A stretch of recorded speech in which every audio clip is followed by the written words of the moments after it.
मन अशांत क्यों रहता है? एक प्रेरणादायक कहानी। किसी गांव में एक बहुत बुद्धिमान साधु रहते थे। लोग अपनी समस्याओं का समाधान पूछने उनके पास आते थे। एक दिन एक युवा व्यक्ति साधु के पास आया और बोला, महाराज, मेरा मन हमेशा अशांत रहता है। मैं चैन की नींद नहीं सो पाता। मुझे समझ नहीं आता कि शांति कैसे प्राप्त करूं। कृपया मुझे मार्गदर्शन दें। साधु ने मुस्कुराते हुए उसे पास बिठाया और कहा, पुत्र, तुम कल सुबह गांव के तालाब पर आना, मैं तुम्हें उत्तर दूंगा। युवक अगले दिन उत्सुकता से तालाब पहुंचा। साधु ने उससे कहा, इस पानी में एक पत्थर फेंको। युवक ने वैसा ही किया। साधु ने फिर पूछा, तुमने क्या देखा? युवक बोला, पानी में लहरें बन गई। साधु ने कहा, अब रुको और ध्यान से देखो। धीरे धीरे लहरें शांत हो गई और पानी स्थिर हो गया। साधु ने समझाया, पुत्र, हमारा मन भी इसी तालाब की तरह है। जब हम किसी नकारात्मक विचार, गुस्से, ईर्ष्या या भय का पत्थर अपने मन में फेंकते हैं तो अशांति की लहरें उठती है। लेकिन यदि हम धैर्य रखें, अपने विचारों को स्वीकार करें और उन्हें स्थिर होने दें, तो हमारा मन शांत हो जाएगा। शांति अंदर से आती है, उसे बाहरी दुनिया में मत ढूंढो। युवक ने इस बात को समझा और अपने मन को शांत करने का प्रयास करने लगा। धीरे धीरे उसका जीवन बदलने लगा और वह हर परिस्थिति में सुख और संतोष अनुभव करने लगा। सीख, शांति हमें बाहरी चीजों से नहीं, बल्कि हमारे अपने विचारों और दृष्टिकोण से मिलती है।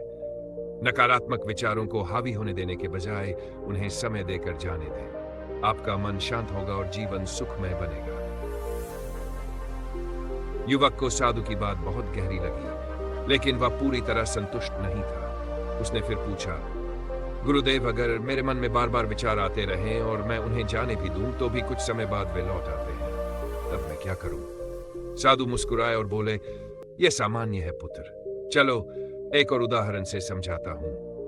उन्होंने एक खाली कटोरा उठाया और उसे पानी से भर दिया। फिर साधु ने उस पानी में थोड़ा सा मिट्टी डाला। पानी गंदला हो गया। साधु ने कहा, इस पानी को फिर से साफ करना है, तो मैं क्या करूं? क्या इसे लगातार हिलाता रहूं? युवक ने सिर हिलाते हुए कहा, नहीं, अगर आप इसे हिलाएंगे तो यह और गंदला हो जाएगा। इसे स्थिर रहने दीजिए, मिट्टी नीचे बैठ जाएगी और पानी साफ हो जाएगा। साधु ने मुस्कुराते हुए कहा, तुमने सही कहा। मन को भी ऐसा ही स्थिर रहने दो। जब तुम्हारे मन में विचार बार बार आए तो उन्हें जबरदस्ती हटाने की कोशिश मत करो, बल्कि ध्यान का अभ्यास करो। उन्हें स्वीकार करो और उन्हें जाने दो। समय के साथ जैसे ये मिट्टी नीचे बैठ गई, वैसे ही तुम्हारे विचार भी अपने आप शांत हो जाएंगे। युवक ने साधु की बात को ध्यान में रखते हुए अपने जीवन में ध्यान और सुअनुशासन को अपनाया। पहले उसे कठिनाई हुई, लेकिन जैसे जैसे उसने अभ्यास बढ़ाया, वह अपने विचारों को नियंत्रित करने लगा। कुछ महीनों बाद वह फिर से साधु के पास गया और कहा, गुरुदेव, अब मैं शांति महसूस करता हूँ। मेरे मन में जो विचार आते भी है, वे मुझे अब परेशान नहीं करते। मैं उन्हें एक आने और जाने वाली नदी की तरह देखता हूँ। साधु ने कहा, यही सही तरीका है। मनुष्य का मन कभी पूरी तरह खाली नहीं हो सकता। विचार आते रहेंगे, लेकिन तुम उनके साथ जुड़ोगे नहीं, तो वे तुम्हारे मन को अशांत नहीं कर पाएंगे। बस इसी समझ को जीवन भर बनाए रखना। युवक ने इस शिक्षा को अपना लिया और एक दिन वह खुद भी लोगों को जीवन का ज्ञान बांटने लगा। सीख, हमारे मन की शांति हमारे भीतर छिपी है। विचारों को हटाने की जगह उन्हें स्वीकार करें और उन्हें बहने दें। ध्यान, अनुशासन और धैर्य से मन को स्थिर किया जा सकता है। जीवन में कोई भी समस्या या चिंता स्थायी नहीं है। यह सब समय के साथ बदल जाती है। साधु की शिक्षा ने युवक को अपने जीवन में संतुलन बनाना सिखा दिया। लेकिन जैसे जैसे उसने इस ज्ञान को दूसरों तक पहुंचाना शुरू किया, वह एक नई चुनौती का सामना करने लगा। लोग उससे बार बार पूछते, क्या हमारे जीवन की सभी समस्याओं का समाधान केवल मन को शांत करने में है? युवक ने सोचा, क्या मैं सच में हर किसी को उनकी समस्याओं का सही उत्तर दे पा रहा हूं? इस उलझन को सुलझाने के लिए वह फिर साधु के पास पहुंचा। गहरी शिक्षा का आरंभ। साधु ने उसकी बात सुनकर मुस्कुराते हुए कहा, पुत्र, मैं तुम्हें एक और उत्तर दूंगा, लेकिन पहले तुम्हें मेरे साथ एक काम करना होगा। युवक तुरंत तैयार हो गया।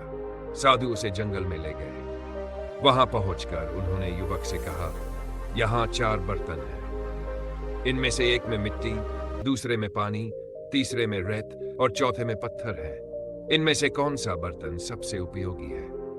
युवक ने कुछ देर सोचा और फिर कहा, महाराज, ये तो परिस्थिति पर निर्भर करता है।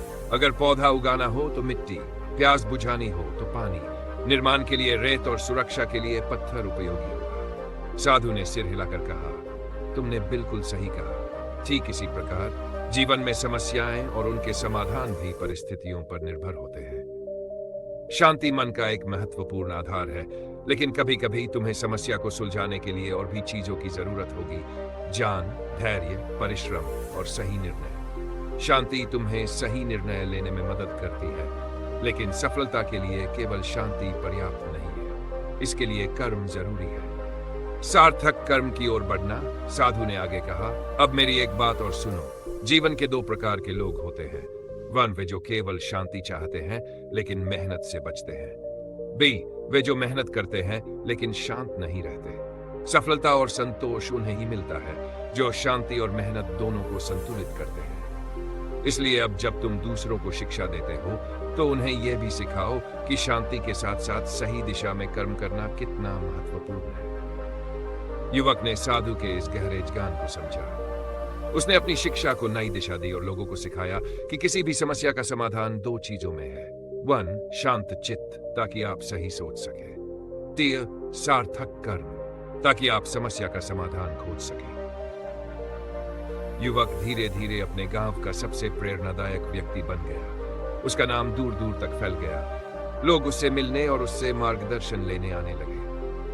लेकिन हर व्यक्ति के प्रश्न का समाधान देने से पहले वह उन्हें साधु का अंतिम उपदेश देता। शांति को अपनी नींव बनाओ और कर्म को अपनी छत। जीवन में संतुलन इसी से आता है।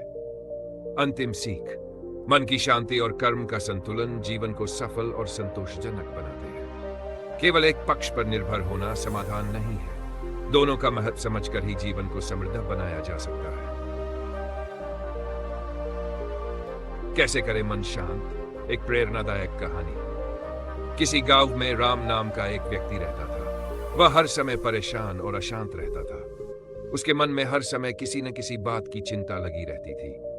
उसने हर उपाय किया, ध्यान, प्रार्थना, किताबें पढ़ना, लेकिन उसके मन को शांति नहीं मिली। एक दिन वह गांव के एक ज्ञानी गुरुजी के पास पहुंचा और अपनी समस्या बताई। गुरुजी, मेरा मन बहुत अशांत रहता है। कृपया मुझे कोई ऐसा उपाय बताइए जिससे मेरा मन शांत हो सके। गुरुजी मुस्कुराए और बोले, पुत्र, मैं तुम्हारी मदद कर सकता हूँ, लेकिन पहले तुम्हें एक छोटा काम करना होगा। राम बोला, गुरुजी, मैं कुछ भी करने को तैयार हूँ। गुरुजी ने उसे एक बड़ा सा खाली कटोरा दिया और कहा, इस कटोरे को पानी से पूरा भर दो और ध्यान रहे कि एक भी बूंद बाहर ना गिरे। राम को काम बहुत आसान लगा। उसने कटोरा उठाया और पानी भरने चल दिया। पानी भरने के बाद जब वह वापस गुरुजी के पास आ रहा था तो उसे बहुत सतर्क रहना पड़ा। रास्ते में छोटे बच्चों की मस्ती, कुत्तों का दौड़ना और गांव की हलचल के बीच उसकी पूरी नजर कटोरे पर थी ताकि पानी ना गिरे। आखिरकार वह कटोरा लेकर गुरुजी के पास पहुंचा। उसने कहा, गुरुजी, मैंने कटोरे का एक भी बूंद पानी गिरने नहीं दिया।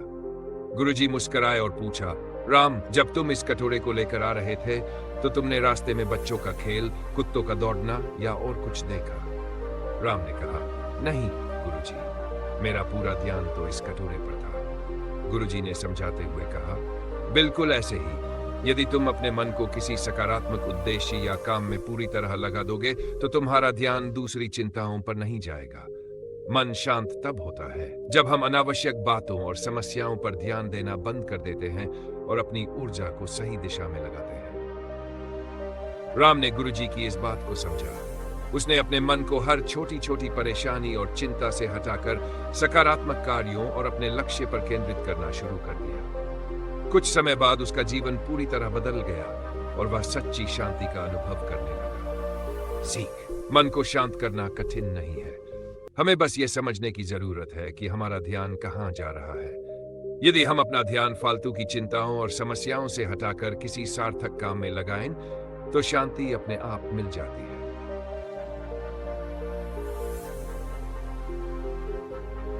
मन की यात्रा का अंत। राम गुरुजी की बात सुनकर अपने जीवन में व्यस्त हो गया और हमेशा अपने कार्यों में ध्यान लगाने की कोशिश करता। लेकिन समय के साथ उसने महसूस किया कि जब भी वह कुछ खाली बैठता है उसके मन में फिर से उलझन और अशांति घर कर जाती है। ये देखकर वह एक बार फिर गुरुजी के पास पहुंचा।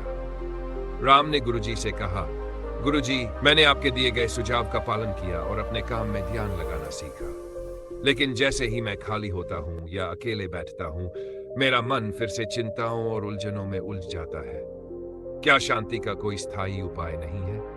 गुरुजी मुस्कुराए और बोले, पुत्र, शांति का वास्तविक मार्ग भीतर की ओर है, न कि बाहर। चलो, आज तुम्हें मन को स्थायी रूप से शांत करने का तरीका बताता हूं। सच्चा आत्मावलोकन। गुरुजी ने राम को अपने साथ एक गुफा में चलने को कहा। गुफा के अंदर एक बड़ा सा दर्पण रखा था।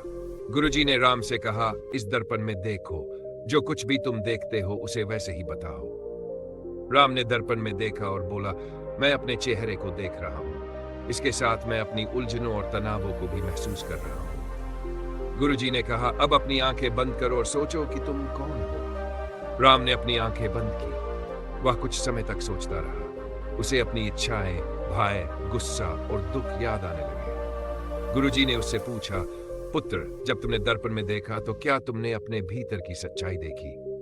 राम ने सिर हिलाते हुए कहा, गुरुजी, मैंने केवल अपना बाहरी चेहरा देखा, लेकिन आंखें बंद करके मुझे अपनी असली समस्याएं और अशांति का कारण समझ आया। गुरुजी का अंतिम उपदेश। गुरुजी ने राम से कहा, मन की अशांति इसलिए बनी रहती है क्योंकि हम हमेशा बाहरी दुनिया में समाधान ढूंढते हैं। हमें कभी अपने भीतर झांकने का समय नहीं मिलता। तुम जिस स्थायी शांति की तलाश कर रहे हो, वह भीतर आत्मचेतना के माध्यम से ही मिलती है। शांति प्राप्त करने के लिए इन 3 बातों को अपने जीवन में शामिल करो। 1. ध्यान का अभ्यास। हर दिन कुछ समय अपने मन को शांत करने और आत्मावलोकन में लगाओ। आभार का भाव। अपने पास जो है उसके लिए आभारी रहो। यह तुम्हें वर्तमान में जीने और अधिक चिंताएं छोड़ने में मदद करेगा। स्वाभाविकता। अपने आप को और परिस्थितियों को स्वीकार करो। परिवर्तन जीवन का हिस्सा है, इसे लड़ने की जगह स्वीकार करो। राम ने गुरुजी की इन बातों को गंभीरता से लिया। उसने ध्यान करना शुरू किया और धीरे धीरे अपने भीतर शांति के अनुभव करने लगा। वह समझ गया कि बाहरी दुनिया में दौड़ने से मन को स्थायी सुख नहीं मिल सकता। असली शांति तब आती है जब हम खुद से जुड़ते हैं और अपने भीतर संतोष महसूस करते हैं। कुछ वर्षों बाद राम ने दूसरों को भी ये जान देना शुरू किया। वह गुरुजी का सबसे प्रिय शिष्य बन गया और गांव के लोगों को शांति और आत्मावलोकन का महत्व समझाने लगा। अंतिम सीख। मन की शांति किसी बाहरी चीज में नहीं, बल्कि हमारे भीतर छुपी होती है। आत्मचेतना, स्वीकृति और आभार हमें उस वास्तविक शांति तक ले जाते हैं जिसे हम हमेशा खोजते रहते हैं। शांति का अंतिम रहस्य। राम अपनी जीवन यात्रा में अब शांत और स्थिर महसूस करने लगा था। लेकिन कुछ सालों बाद एक दिन एक बड़ा संकट आया। गांव में भीषण अकाल पड़ गया। लोग खाने पीने के लिए तरसने लगे। राम, जो अब एक आदर्श और गुरु का स्थान पा चुका था, लोगों की परेशानियां देखकर बेचैन हो गया। राम को समझ नहीं आ रहा था कि इतने बड़े संकट में वह दूसरों को कैसे शांति का पाठ पढ़ाए। उसने खुद को फिर से अशांत महसूस किया और मदद के लिए गुरुजी के पास गया। गुरुजी का गहरा उत्तर। राम ने कहा, गुरुजी, मैंने अपनी शांति खोज ली थी, लेकिन जब दूसरों को दुखी देखता हूं तो मेरा मन विचलित हो जाता है। मुझे उनके लिए कुछ करना है, लेकिन मेरे प्रयास अपर्याप्त लगते हैं। इस स्थिति में मन को शांत कैसे रहे? गुरुजी ने थोड़ी देर ध्यान किया और बोले, पुत्र, शांति का सबसे ऊंचा स्वरूप तब आता है जब तुम इसे केवल अपने लिए नहीं, बल्कि दूसरों की भलाई के लिए जीते हो। चलो, तुम्हें इसका एक और पहलू दिखाता हूं। निर्जीव पेड़ की सीख।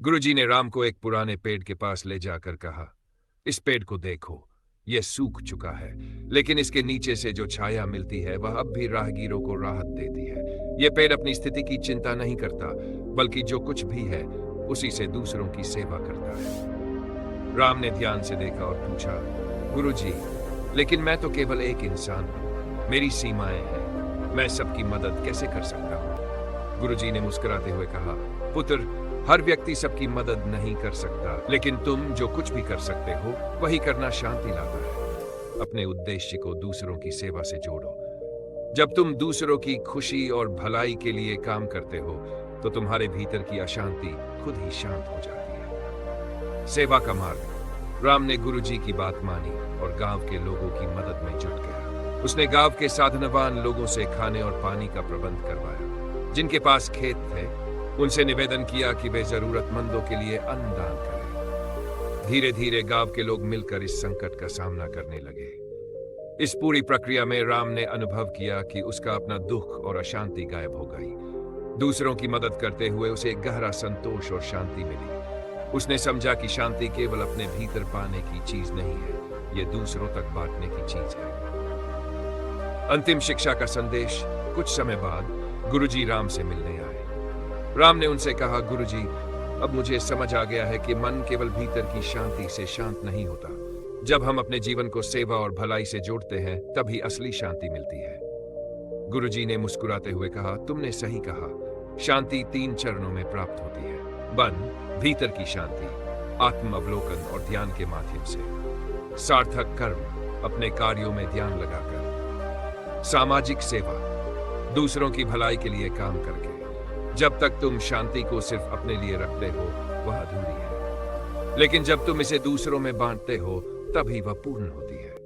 यही शांति का अंतिम रहस्य है। अंत का आरंभ। उस दिन से राम केवल खुद को शांत रखने की कोशिश नहीं करता था, उसने अपने जीवन को दूसरों की मदद के लिए समर्पित कर दिया। यह देखकर लोग भी प्रेरित हुए और गांव में सभी ने मिलकर खुशहाल और शांतिपूर्ण जीवन का निर्माण किया। सीख। शांति केवल व्यक्तिगत खोज नहीं है, इसे पूरी तरह पाने के लिए दूसरों के जीवन में योगदान देना भी आवश्यक है। जब आप दूसरों को खुशियों और राहत का अनुभव कराते हैं, तब आपकी शांति सच्चे अर्थों में पूर्ण होती है। एक प्रेरणादायक कहानी। एक समय की बात है, एक छोटे से गांव में मोहन नाम का युवक रहता था। उसका मन बहुत बेचैन और भटकता रहता था। कभी वह किसी काम को शुरू करता तो बीच में ही छोड़कर किसी और चीज में लग जाता। न उसे पढ़ाई में मन लगता, न काम में, और न ही परिवार के साथ समय बिताने में। एक दिन उसने अपने गांव के जानी साधु से अपनी समस्या बताने का निश्चय किया। उसने साधु से पूछा, गुरुजी, मेरा मन हमेशा इधर उधर भटकता रहता है, मुझे कभी शांति नहीं मिलती। क्या आप मुझे इसका कारण और समाधान बता सकते हैं? साधु का प्रयोग। साधु ने ध्यान से उसकी बात सुनी और फिर बोले, पुत्र, मैं तुम्हारी समस्या का समाधान करूंगा, लेकिन पहले मुझे तुम्हारी मदद चाहिए। मोहन बोला, गुरुजी, मैं आपकी हर मदद करने को तैयार हूं। साधु ने मोहन को एक दीपक दिया और कहा, इस दीपक को लेकर गांव के चारों ओर घुमाओ, लेकिन ध्यान रहे कि दीपक का तेल खत्म नहीं होना चाहिए और दीपक बुझना नहीं चाहिए। मोहन ने दीपक लिया और बहुत ध्यान से गांव के चारों ओर घूमने लगा। वह हर कदम पर सतर्क था कि कहीं दीपक का तेल न गिरे या वह बुझ न जाए। कुछ घंटों बाद वह वापस साधु के पास पहुंचा। साधु की गहरी सीख। साधु ने पूछा, पुत्र, तुम्हारे घूमने के दौरान क्या तुमने गांव में हो रही हलचल, बाजार की आवाजें और लोगों की बातें सुनी? मोहन ने कहा, नहीं गुरुजी, मेरा पूरा ध्यान तो इस दीपक पर था ताकि यह न गिरे और न बुझे। साधु मुस्कुराए और बोले, यही तुम्हारे मन की समस्या का समाधान है। तुम्हारा मन इसलिए भटकता है क्योंकि तुम उसे किसी ठोस उद्देश्य पर केंद्रित नहीं करते। जब तुम अपने जीवन में एक स्पष्ट लक्ष्य तय करोगे और उस पर पूरा ध्यान केंद्रित करोगे, तो तुम्हारा मन स्वतः भटकना बंद कर देगा। मोहन की जीवन बदलने वाली समझ। मोहन ने साधु की इस शिक्षा को अपने जीवन में उतार लिया।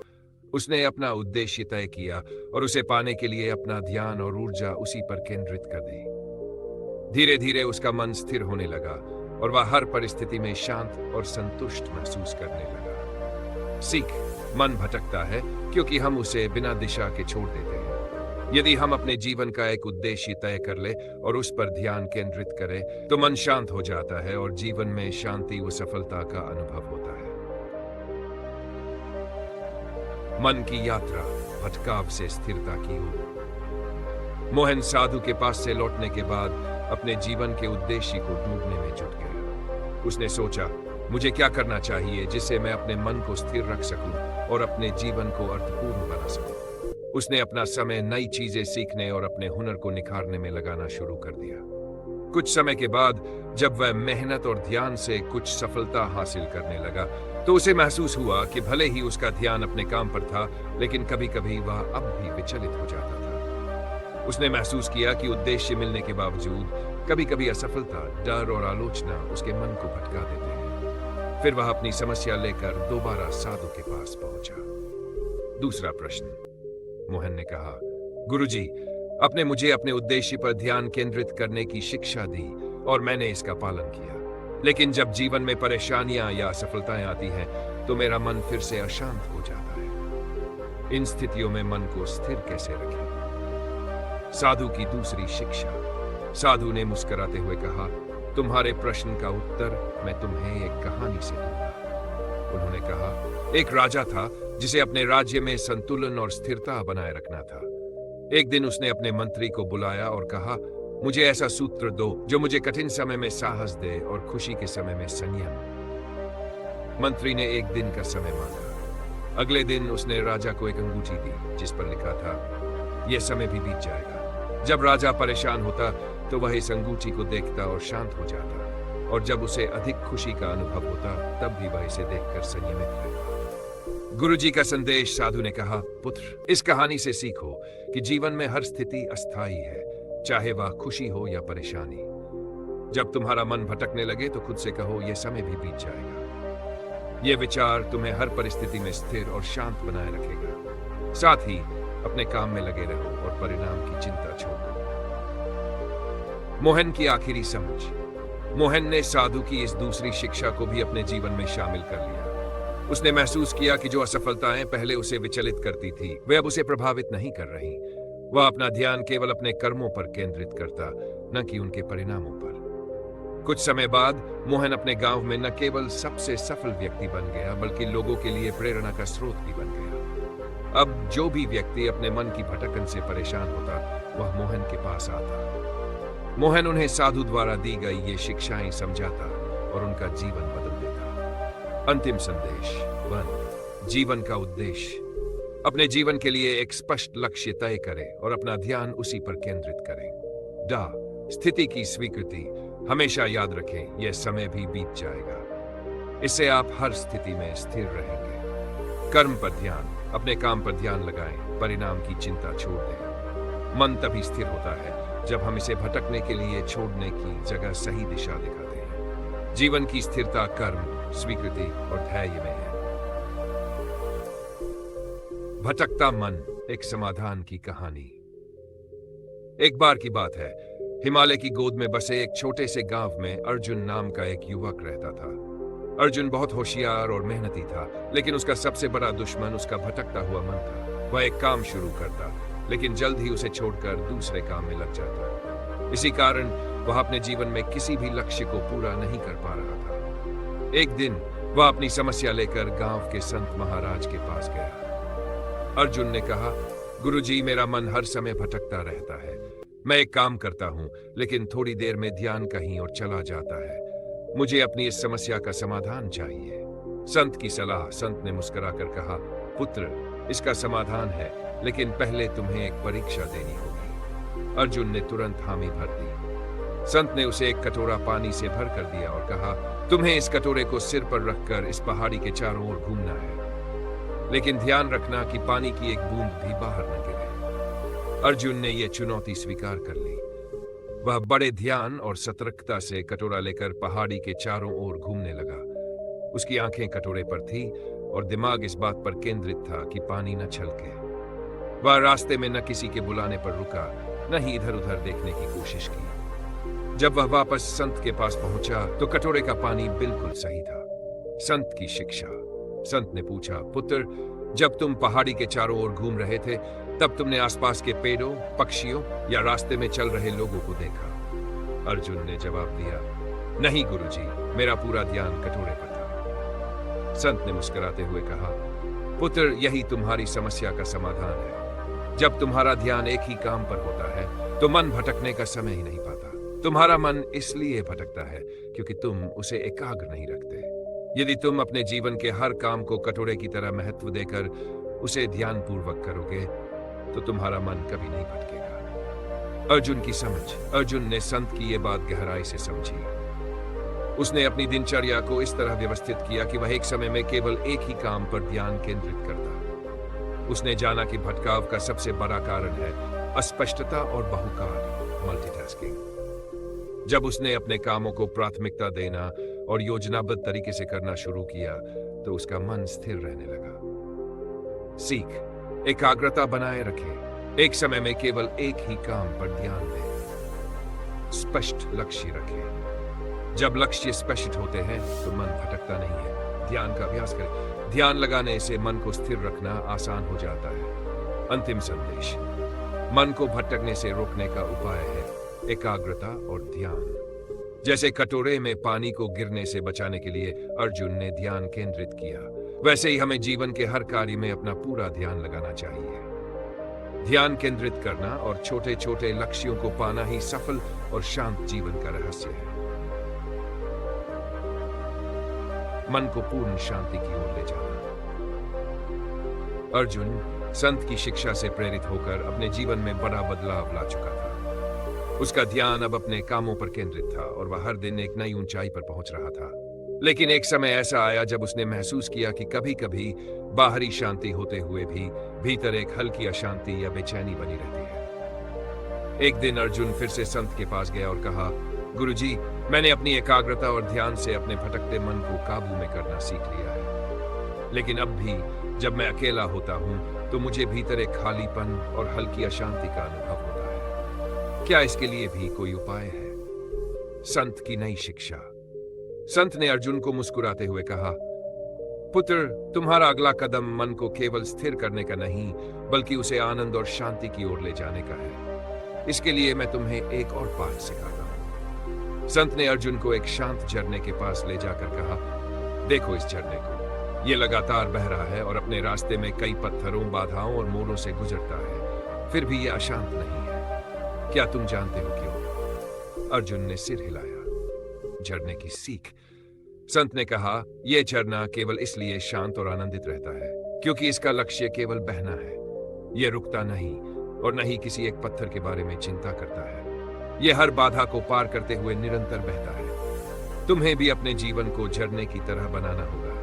अशांति तब होती है जब हम अपने मन को अतीत की गलतियों या भविष्य की चिंताओं में उलझा देते हैं। शांति तब आती है जब हम वर्तमान में पूरी तरह उपस्थित होकर जीते हैं। 3 अभ्यास। मन की गहराई में जाने के लिए संत ने अर्जुन को 3 अभ्यास दिए। वर्तमान में रहना।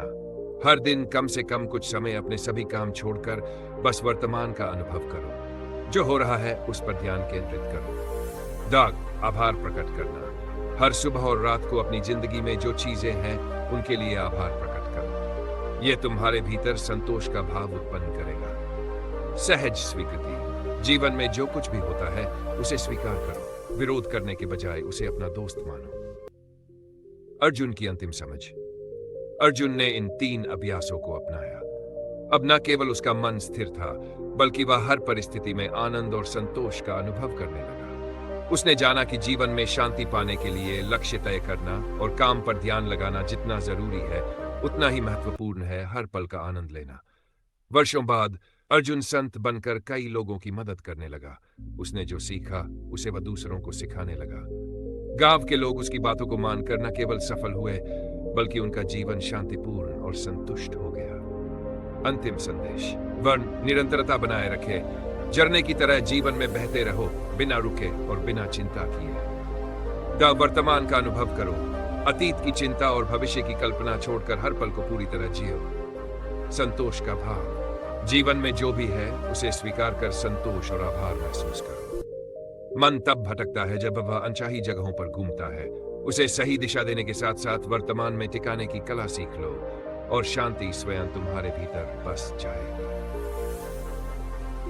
यह कहानी एक युवा लड़के राज की है जो एक छोटे से गांव में रहता था। उसका सपना था कि वह बड़े शहर में जाकर एक बड़ा व्यापारी बनेगा। राज ने अपनी पढ़ाई पूरी की और कुछ सालों तक मेहनत करने के बाद उसे एक नौकरी का प्रस्ताव मिला। राज ने ठान लिया था कि वह इस नौकरी से कुछ बचत करेगा और एक छोटी सी दुकान खोलेगा। लेकिन समय के साथ उसे कई समस्याओं का सामना करना पड़ा। उसने अपने काम में निरंतर मेहनत की, लेकिन बार बार असफलताओं का सामना करना पड़ा। कभी माल की कमी हो जाती, कभी ग्राहक नहीं आते, कभी मौसम खराब हो जाता। राज खुद को दुखी महसूस करने लगा और सोचने लगा कि शायद वह सफल नहीं हो पाएगा। उसने अपने लक्ष्य को निर्धारित समय में पूरा नहीं कर पाया। वह रोज ही अपने आप को तसल्ली देने की कोशिश करता, लेकिन हकीकत यह थी कि उसके मन में असफलता का डर हावी था।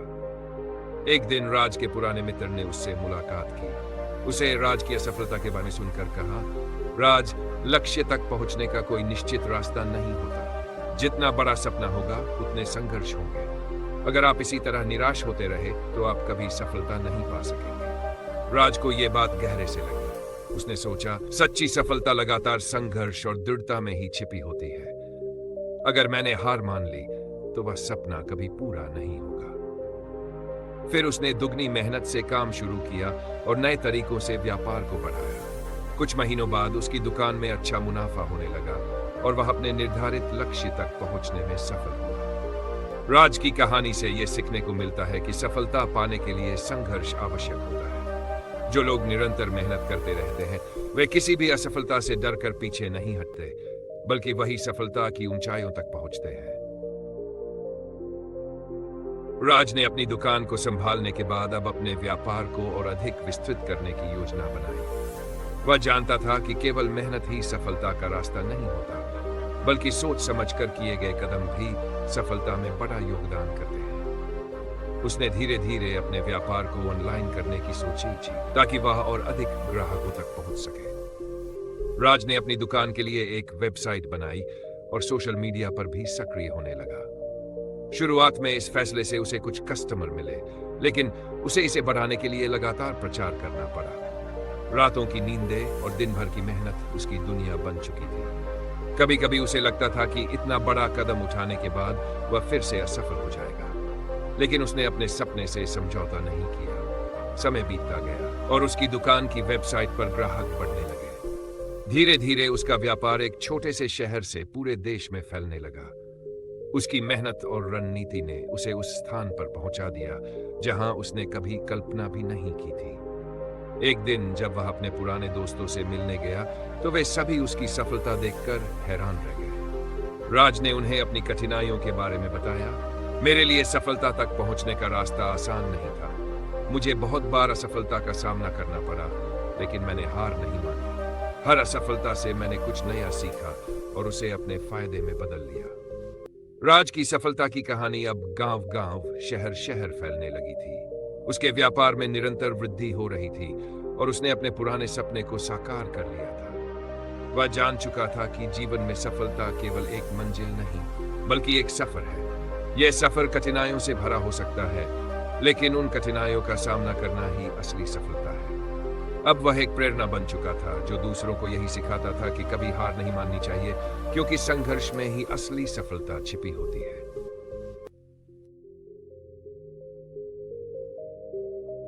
अगर आप महसूस कर रहे हैं कि मन उदास है, तो यह समझना बहुत जरूरी है कि हर व्यक्ति के जीवन में कुछ ऐसे समय आते हैं जब वो निराश महसूस करता है। राज की कहानी को फिर से एक नजर से देखें, क्योंकि इसमें छुपा हुआ संदेश हमें यह सिखाता है कि हम जिस कठिनाई से गुजर रहे होते हैं वही हमें आगे बढ़ने की ताकत दे सकती है। राज भी बहुत दुखी था जब उसे बार बार असफलता मिलती थी, मगर उसकी कहानी यही बताती है कि किसी भी लक्ष्य को पाने के लिए लगातार मेहनत और संकल्प की जरूरत होती है। जो परिस्थितियां हमें दुख देती हैं, अगर हम उन्हें समझने की कोशिश करें तो वही हमें सही रास्ता दिखा सकती है। दुख हे कृष्ण, जरूरी है कि हम कठिनाइयों से हार कर न रुके।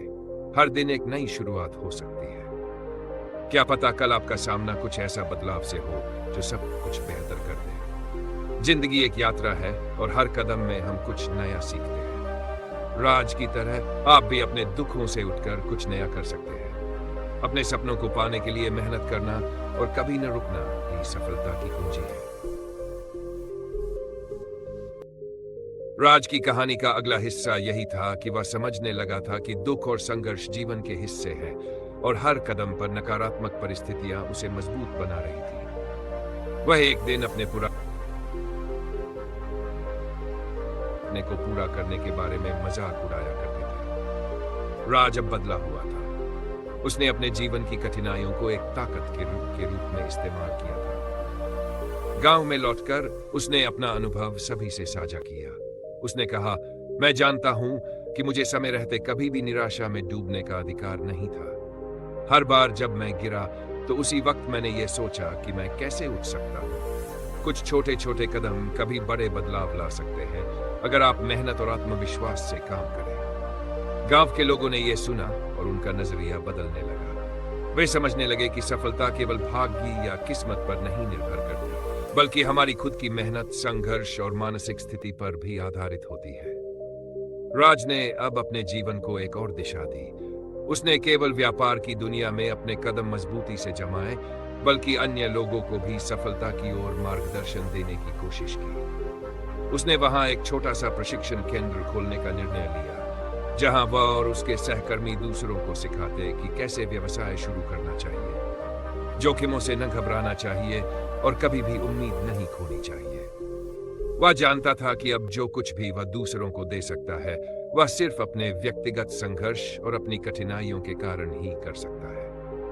राज का जीवन अब दूसरों के लिए प्रेरणा बन चुका था। उसकी इस सफलता का कारण सिर्फ कड़ी मेहनत नहीं, बल्कि उसने अपनी असफलताओं को स्वीकार कर उन्हें अपनी ताकत में बदला था। राज का यह संघर्षपूर्ण रास्ता उसे एक सच्चे नेता और मार्गदर्शक में बदल चुका था। वह जानता था कि कठिनाइयों और दुखों का सामना करने के बाद जो सुकून आता है, वह किसी चीज से भी बड़ा होता है। और यह सुकून उसे तब मिला जब उसने उन असफलताओं से कुछ सीखा और उन्हें सफलता में बदला। तो कभी भी अपने दुखों से हार मानने की बजाय उनसे सीखकर आगे बढ़ो। राज की तरह आप भी अपने अंदर की शक्ति को पहचान सकते हैं और जीवन को नई दिशा दे सकते हैं। राज की यात्रा अभी खत्म नहीं हुई थी। अब उसने सिर्फ अपने लिए नहीं, बल्कि दूसरों के लिए भी जीने की ठानी थी। गांव में खोले गए प्रशिक्षण केंद्र से कई लोग जुड़ने लगे और राज को एहसास हुआ कि न केवल वह खुद, बल्कि आसपास के लोग भी उसकी मदद से जीवन में कुछ बड़ा कर सकते हैं। राज ने सभी विद्यार्थियों से एक बात बहुत स्पष्ट रूप से कही, हमेशा याद रखो, हर व्यक्ति की यात्रा अलग होती है। तुम एक ही रास्ते से नहीं चल सकते जैसे मैं चलता हूं। तुम्हें अपने तरीके से सोचने, योजना बनाने और काम करने का अधिकार है। लेकिन एक चीज जो हमेशा याद रखनी चाहिए, वह है निरंतरता। असफलता कभी भी आखिरी नहीं होती जब तक कि तुम खुद उसे अपना अंतिम अध्याय नहीं मान लेते। राज का प्रशिक्षण केंद्र अब एक समाज सेवा का रूप ले चुका था। उसने कड़ी मेहनत और संघर्ष की परिभाषा बदल दी थी। वह लोगों को यह सिखा रहा था कि कैसे अपनी असफलताओं और विफलताओं को नहीं, बल्कि उन्हें एक पुल की तरह इस्तेमाल करना चाहिए जो हमें सफलता की ओर ले जाती है।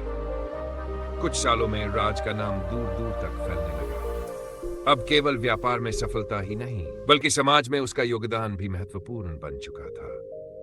राज ने विभिन्न सामाजिक योजनाओं की शुरुआत की ताकि जो लोग मेहनत करना चाहते थे मगर संसाधन न होने के कारण नहीं कर पा रहे थे, उन्हें मदद मिल सके। एक दिन राज को एक गांव से एक पत्र मिला जिसमें एक युवक ने लिखा था, आपके शब्दों और आपके संघर्ष ने मेरी दिशा बदल दी। पहले मैं भी सोचता था क्या कर सकता हूं, मगर अब मैंने अपने छोटे व्यवसाय की शुरुआत कर दी है। धन्यवाद, आपने मुझे यह सीखने की प्रेरणा दी कि कभी हार नहीं माननी चाहिए। यह पत्र पढ़कर राज की आंखों में आंसू आ गए थे। उसे समझ में आया कि उसकी मेहनत और संघर्ष अब किसी की जिंदगी बदल रहा था। राज अब और भी बड़ा इंसान बन चुका था। न केवल समाज में उसकी महत्वपूर्ण भूमिका थी, बल्कि उसने दिखा दिया था कि जीवन का असली सुख दूसरों की मदद करने, उनके सपनों को संजीवनी देने और उनकी समस्याओं के समाधान में है। अब उसका लक्ष्य केवल अपना व्यवसाय बढ़ाना नहीं, बल्कि दूसरों को भी उनके सपनों की ऊंचाइयों तक पहुंचने में मदद करना था। राज की यह यात्रा केवल एक छोटे गांव के लड़के से शुरू होकर कई लोगों के दिलों में आशा और प्रेरणा की किरण बन चुकी थी। उसके लिए दुख, संघर्ष और असफलता अब सिर्फ एक पाठ था जिसे उसने हासिल किया और दूसरों को भी सिखाया। आखिरकार उसने समझा कि सफलता का असली अर्थ सिर्फ पैसों या प्रसिद्धि में नहीं, बल्कि इस बात में है कि आप दूसरों के जीवन को बेहतर बनाने में कितना योगदान दे पाए हैं। राज ने यह साबित किया कि अगर मन में सच्ची लगन हो तो कोई भी मुश्किल रास्ता हमें हमारे लक्ष्य तक पहुंचाने में विफल नहीं कर सकता। राज की सफलता अब एक मिसाल बन चुकी थी, लेकिन इसके बाद भी उसे कई नई चुनौतियों का सामना करना पड़ा। पहले उसे सिर्फ अपने व्यवसाय को फैलाने की चुनौती थी, लेकिन अब समाज के प्रति उसकी जिम्मेदारी भी बढ़ गई थी। उसने अपने काम को और अधिक सुधारने की सोची, ताकि वह एक वास्तविक परिवर्तन लाने में सक्षम हो सके। राज ने एक नया कदम उठाया और कुछ नई परियोजनाएं शुरू की जो शिक्षा और स्वास्थ्य के क्षेत्र में थे। उसने कई ग्रामीण इलाकों में स्कूल और अस्पताल बनाने के लिए फंड जुटाए। उसका विश्वास था कि किसी भी देश या समाज की वास्तविक तरक्की उसकी बुनियादी सेवाओं में है, और यही वजह थी कि वह इन क्षेत्रों में भी काम करना चाहता था। राज अब सिर्फ व्यापारिक दृष्टिकोण से ही नहीं, बल्कि समाज सुधारक की तरह भी काम करने लगा था। उसने बड़ी बड़ी कॉरपोरेट कंपनियों को भी समाज सेवा में निवेश करने के लिए प्रेरित किया, ताकि बड़े संस्थान भी गरीब और जरूरतमंदों के लिए कुछ कर सके। उसका दृष्टिकोण इतना सशक्त था कि कई बड़े उद्योगपतियों ने उसकी परियोजनाओं में निवेश किया और उनकी मदद से अनेक विकास कार्य शुरू हुए। हालांकि इसके बाद भी राज को कई कठिनाइयां आई। जब उसका काम बड़ा हुआ तो जिम्मेदारियां भी बढ़ी। उसे हर कदम पर आलोचना का सामना करना पड़ा, लेकिन उसने कभी हार नहीं मानी। वह जानता था कि बदलाव रातों रात नहीं आते। राज के मन में केवल एक विचार था, अगर हमें कुछ अच्छा करना है तो हमें उन परिस्थितियों से लड़ना होगा जिनसे दूसरों को भय लगता है। कुछ सालों में उसकी पहल ने पूरे देश में बदलाव की एक हलचल पैदा कर दी। शिक्षा, स्वास्थ्य और रोजगार के क्षेत्र में कई सकारात्मक परिवर्तन आए। राज का नाम अब केवल एक व्यवसायी के रूप में नहीं, बल्कि एक समाज सेवक और चेंज मेकर के रूप में लिया जाने लगा। राज की यात्रा पर यह प्रश्न नहीं था कि उसने कितनी संपत्ति बनाई, बल्कि यह था कि उसने कितने लोगों की जिंदगी बदली। उसका विश्वास था कि सच्ची सफलता वही है जब आप दूसरों के चेहरे पर मुस्कान देख सकते हैं और उन्हें जीवन का एक नया दृष्टिकोण दे सकते हैं। अंत में राज ने यह सिखा लिया था कि जीवन केवल खुद के लिए नहीं, बल्कि दूसरों के लिए भी जीना चाहिए। उसका जीवन अब उस अद्भुत सच्चाई का प्रतीक बन गया था कि बिना संघर्ष के कोई भी महान कार्य नहीं किया जा सकता, और सफलता का असली मतलब केवल व्यक्तिगत उन्नति नहीं, बल्कि समाज की बेहतरी भी है। राज के जैसे लोग इस दुनिया में कुछ बड़ा करके जाते हैं। उनका नाम और काम समय के साथ जुड़ जाता है, क्योंकि वे दूसरों के लिए एक उम्मीद का चिराग बनकर चमकते हैं। और राज ये साबित करके गया था कि अगर दिल में सही इरादा और मेहनत हो तो कोई भी सपना असंभव नहीं होता। राज की कहानी में एक नया मोड़ तब आया जब उसने महसूस किया कि अब उसकी यात्रा को एक और चरण में पहुंचाना जरूरी था। उसका समाज में योगदान बढ़ता जा रहा था, लेकिन उसे एक गहरी पहचान मिली कि अकेले वह इतने बड़े बदलाव नहीं ला सकता था। उसे समझ में आया कि अगर उसे इस बदलाव को स्थायी बनाना है तो उसे और अधिक लोगों को इस रास्ते पर लाना होगा। राज ने एक नया सपना देखा। वह केवल एक व्यक्ति का मददगार नहीं, बल्कि एक आंदोलन का हिस्सा बनेगा। उसने एक राष्ट्रीय स्तर पर समाज परिवर्तन अभियान की योजना बनाई।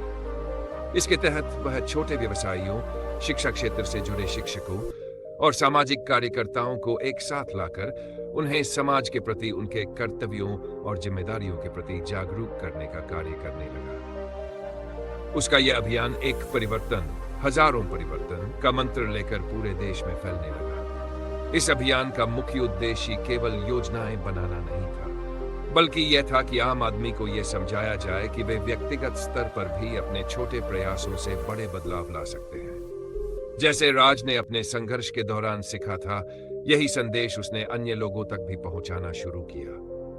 उसे एहसास हुआ कि किसी भी समाज की सशक्तिकरण की नींव हर व्यक्ति की आंतरिक ताकत और आत्मविश्वास पर आधारित होती है।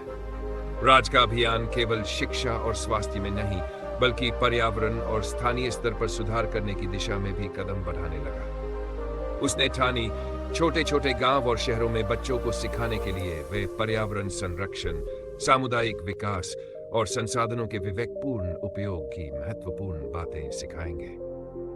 धीरे धीरे उसके कार्यों का असर केवल गांवों बल्कि शहरों तक फैलने लगा। समाज में एक नया उत्साह था और राज का मिशन अब एक राष्ट्रीय अभियान का रूप ले चुका था। लोग अब सिर्फ उसे एक व्यापारी या समाज सेवक के रूप में नहीं, बल्कि एक प्रेरणा स्रोत के रूप में देख रहे थे। मीडिया में उसकी खबरें आईं और सरकार ने भी उसकी योजनाओं के तहत कई नए कार्यक्रमों को लागू किया।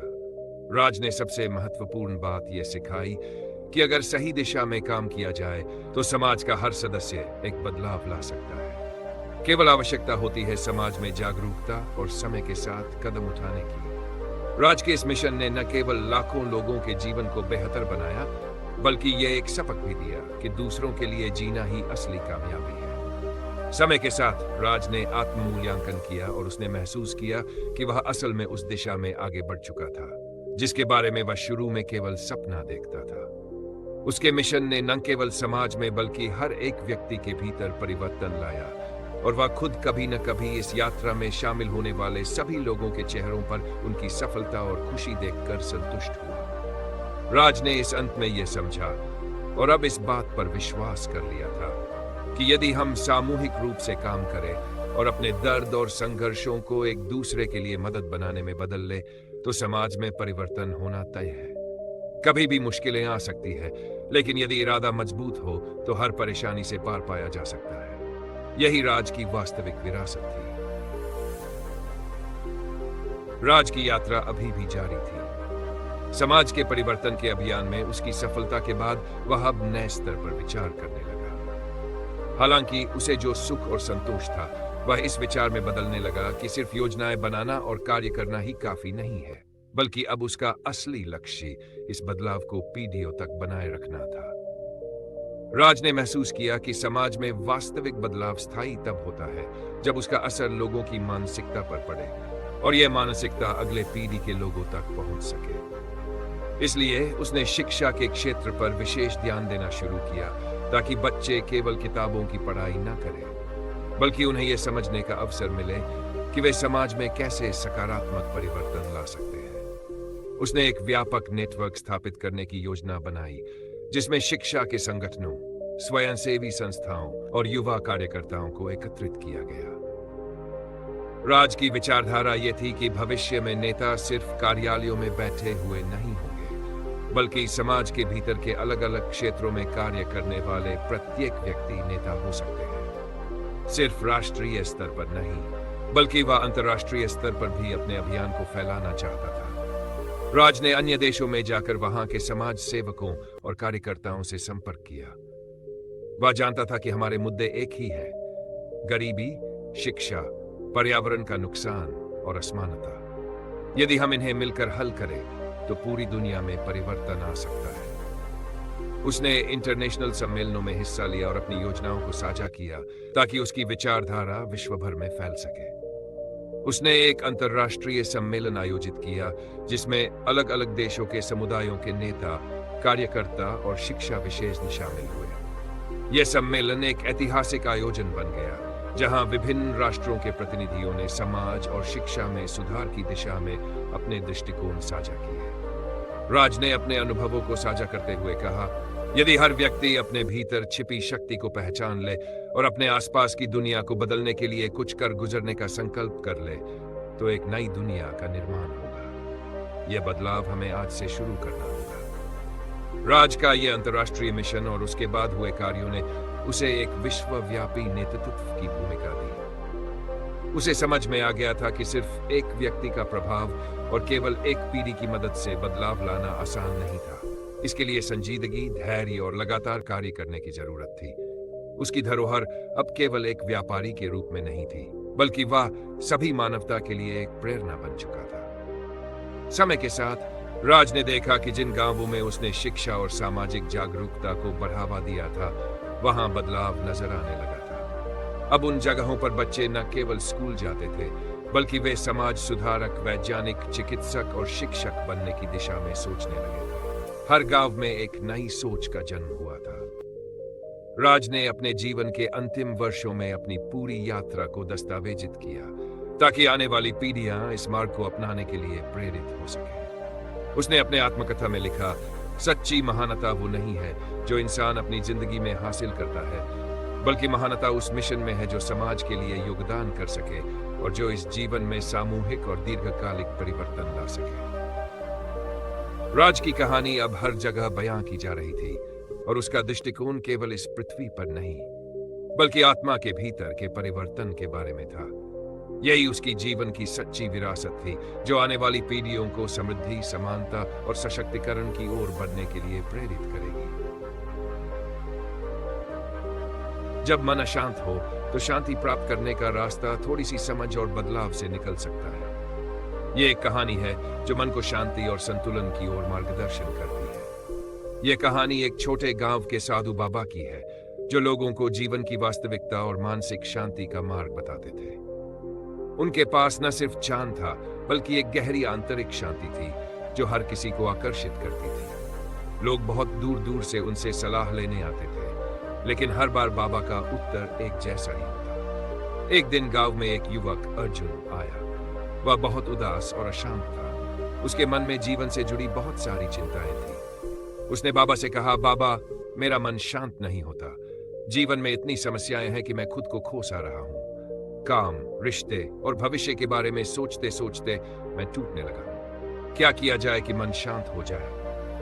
बाबा हंसते हुए बोले, तुम्हारे सवाल का जवाब काफी सरल है, लेकिन इसे समझने के लिए तुम्हें खुद को थोड़ा समय देना होगा। तुम मेरे साथ चलोगे?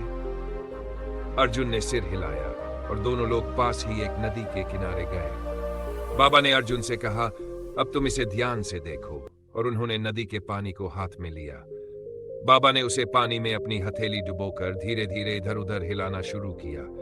पानी कुछ समय तक हिलता रहा और फिर धीरे धीरे शांत हो गया। बाबा ने मुस्कुराते हुए अर्जुन से कहा, देखो, जब तुम पानी को हिलाते हो तो वह इधर उधर फैलता है, वह घुमा, थमा नहीं। ठीक वैसे ही तुम्हारा मन है, चिंताओं, विचारों और निराशाओं से घिरा हुआ। जब तुम्हें खुद को शांत करना है तो पहले तुम्हारे मन के विचारों को थामना होगा।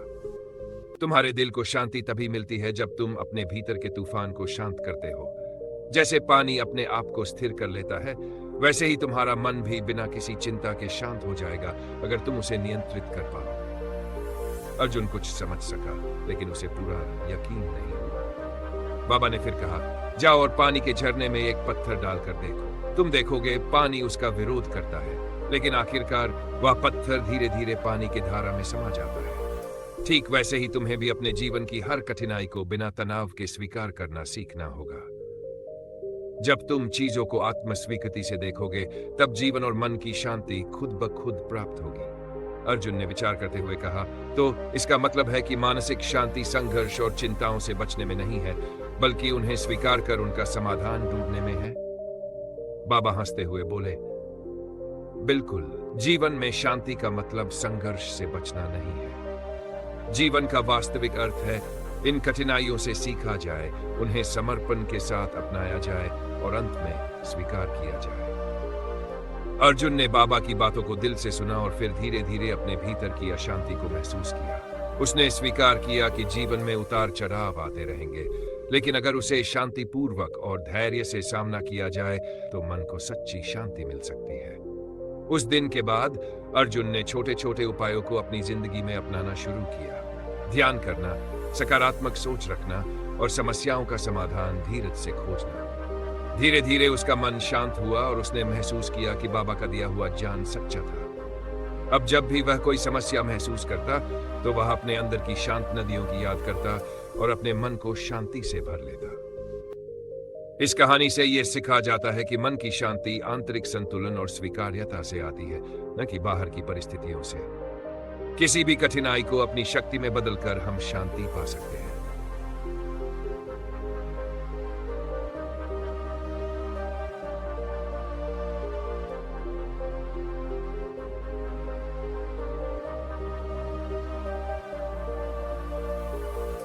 ऐसे ही प्रेरणात्मक कहानी और सकारात्मक कहानी सुनने के लिए बुद्धा सारांश चैनल को सब्सक्राइब करें। नमो बुद्धाय।